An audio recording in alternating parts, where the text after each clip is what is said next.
আমি কেন এত কঠিন একটু বলে দেই আব্বা, কেন আমার মুরিদদেরকে আমি ছবি ভিডিও করতে দেই না, কেন বেপরদা হতে দেই না, নিজে বেপরদা হই না, লাখ লাখ মুরিদের একটা বইয়ের সাথে আমি দেখা করি না, কথা বলেন না কেন?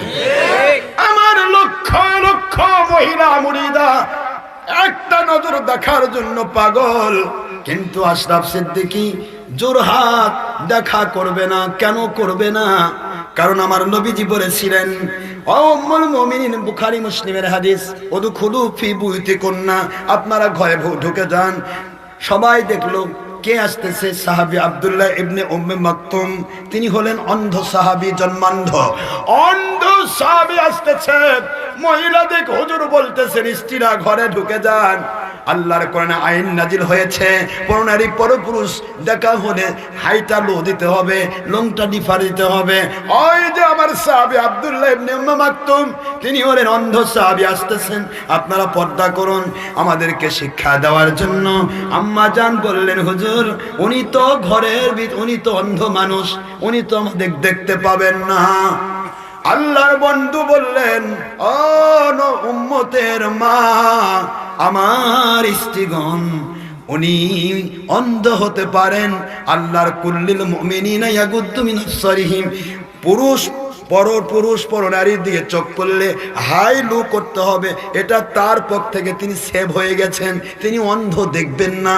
কিন্তু কুল্লিল মুমিনাতি ইয়াগুদ্দুনা মিন আবসারিহিন্না, মুমিনা নারী তোমরা যদি পরপুরুষের দিকে চোখ পড়ে যায় হাইটা লো করে দাও।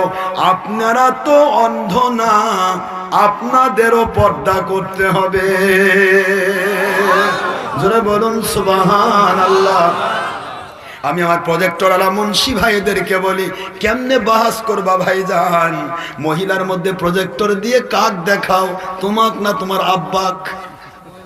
তুমি কি এই এলাকার মহিলার পরপুরুষ না আপন পুরুষ? তুমি কি অন্ধ সাহাবী আব্দুল্লাহ ইবনে উম্মে মাকতুমের চেয়ে দামি সাহাবী? কে বলো? একজন সাহাবী যে ঘোড়ায় চড়ে ঘোরে, ওই ঘোড়ার পায়ের ধুলির সাথে আমাদের কারো তুলনা নাই। সেই সাহাবীর সাথে উম্মুল মুমিনিনদের দেখা করা চললো না। আর তোমরা টিভি দিয়ে মহিলার মধ্যে নিজের চেহারা দেখাবা, কেমন করে আমি মেকআপ করেছি, কেমন করে আমি সেক্সিকা করছি, কেমন করে আমি আমার চুলের মধ্যে কালি লাগাইছি। কথা কত বুদ্ধি সাধারণ মানুষের ভুল হতে পারে। কোন মুমিন আল্লাহর ওলি, কোন পীর সাহেব, কোন হুজুর সাহেব, কোন মুফতি সাহেব, কোন মুহাদ্দিস সাহেব, কোন মুফাসসির সাহেব, কোন আউলিয়া ডক্টর আশরাফ সিদ্দিকী, এই জিরো পাওয়ারের মানুষটা সহ একজন আলেম এটা করতে পারে না।